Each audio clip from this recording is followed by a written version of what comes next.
नमस्कार। आज बात चीन और पाकिस्तान की एक कथित डिफेंस डील की। जी। सुना है चीन पाकिस्तान को 30 J-35A स्टेल्थ फाइटर जेट्स दे रहा है। हाँ, और वो भी अगस्त 2025 तक। और सबसे बड़ी बात 50% डिस्काउंट पर। ये कुछ रिपोर्ट्स कह रही हैं। बिल्कुल। तो आज हम इसी सौदे पर और खासकर चीन के अंदर इस पर जो रिएक्शन है उस पर थोड़ी गहराई से बात करेंगे। हाँ, क्योंकि रिएक्शन काफी चौंकाने वाला है। वही तो, मतलब बाहर से ज्यादा तो चीन के अपने लोग ही इसकी आलोचना कर रहे हैं। चलिए समझते हैं इसे। जी। तो मामला क्या है?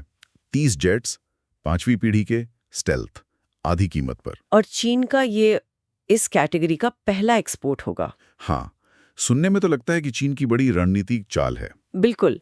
लेकिन चीन के सोशल मीडिया पर तो जैसे मतलब तूफान सा आ गया है। मैंने भी देखा, लोग इसे सीधे सीधे चैरिटी सेल कह रहे हैं। हाँ, खैरात में बांटना, ये शब्द इस्तेमाल हो रहा है। अरे वाह, चैरिटी सेल, ये तो काफी तीखी बात हुई। बिल्कुल।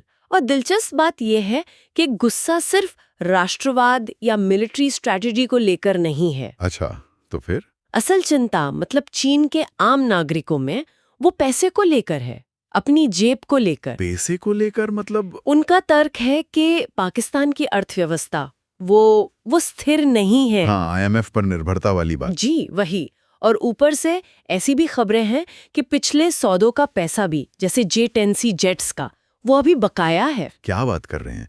मतलब पिछला उधार चुकाया नहीं और ये नया सौदा, वो भी इतने बड़े डिस्काउंट पर? जी हाँ, इसीलिए तो लोग ऑनलाइन लिख रहे हैं, वो खरीदने का पैसा लाएंगे कहाँ से? J-10 का तो दिया नहीं। और एक और कमेंट जो बहुत चल रहा है, थोड़ा व्यंग्यात्मक है। लगता है 2 और शक्तिशाली प्रिंटर आ रहे हैं। प्रिंटर? इसका क्या मतलब हुआ? इसके 2 मतलब निकाले जा रहे हैं, या तो जेट बनाने के लिए और क्षमता, या फिर इस सौदे को फंड करने के लिए नोट छापने पड़ेंगे। अच्छा, मतलब बोझ तो आखिर में चीनी टैक्स पेयर पर ही आएगा। बिल्कुल, यही चिंता है कि क्या ये हमारे पैसों का सही इस्तेमाल है। और इस सौदे के टाइमिंग पर भी सवाल उठ रहे हैं ना। जी ये खबर तब आई जब जम्मू कश्मीर के पहलगांव में वो आतंकी हमला हुआ था। हाँ, तो भारत इसे कैसे देखेगा? ये तो जाहिर है कि चीन अपने साथी को हथियार दे रहा है। लेकिन चीनी नागरिक भी इस टाइमिंग पर और खासकर सब्सिडी पर सवाल उठा रहे हैं। हाँ, वो कह रहे हैं कि जिसका क्रेडिट रिकॉर्ड ठीक नहीं, उसे सब्सिडी क्यों? ये पैसा देश में क्यों नहीं लगता? मतलब घरेलू विकास पर फोकस करो, बाहर खैरात क्यों बांट रहे हो? बिल्कुल। और अगर हम थोड़ी और बड़ी तस्वीर देखें तो खुद जेट की स्थिति भी एक मुद्दा है। J-35A या फिर FC-31 जिसे कहते हैं। हाँ, उसके बारे में क्या? वो अभी भी मतलब पूरी तरह तैयार नहीं है, टेस्टिंग फेज में है। इसकी तुलना आप अमेरिका के F-35 से तो कर ही नहीं सकते। F-35 तो सैकड़ों की संख्या में ऑपरेशनल है, लड़ाई में परखा जा चुका है। तो मतलब चीन एक ऐसा प्रोडक्ट बेच रहा है जो अभी साबित ही नहीं हुआ। आलोचक तो यही कह रहे हैं कि पाकिस्तान को एक तरह से टेस्टिंग ग्राउंड या गिनी पिग की तरह इस्तेमाल किया जा रहा है। बिना किसी असली लड़ाई के अनुभव के इसे अंतर्राष्ट्रीय बाजार में बेचने की कोशिश। हाँ, और अगर ये उम्मीदों पर खरा नहीं उतरा तो चीन की अपनी एरोस्पेस इंडस्ट्री की साख का सवाल है। बात तो सही है। भविष्य में शायद इसमें अच्छी टेक्नोलॉजी हो, सेंसर वगैरह। हाँ, हो सकती है, लेकिन अभी तो ये कॉन्सेप्ट ज्यादा है, एक साबित हथियार कम।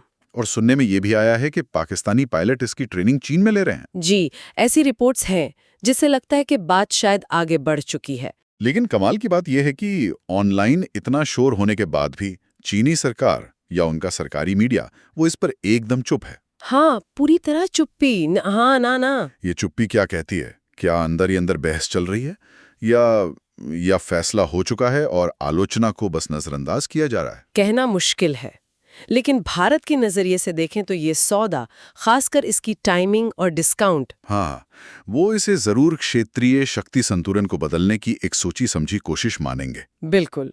तो पायलट ट्रेनिंग ले रहे हैं, सरकार चुप है, जनता में गुस्सा है, ये सब मिलाकर तस्वीर क्या बन रही है? यही तो सबसे बड़ा सवाल है। देखिए, संक्षेप में कहें तो एक तरफ बीजिंग के अपने रणनीतिक लक्ष्य हैं, जैसे पाकिस्तान से दोस्ती मजबूत करना, अपनी मिलिट्री टेक दिखाना। हाँ, शायद भारत पर दबाव बनाना भी।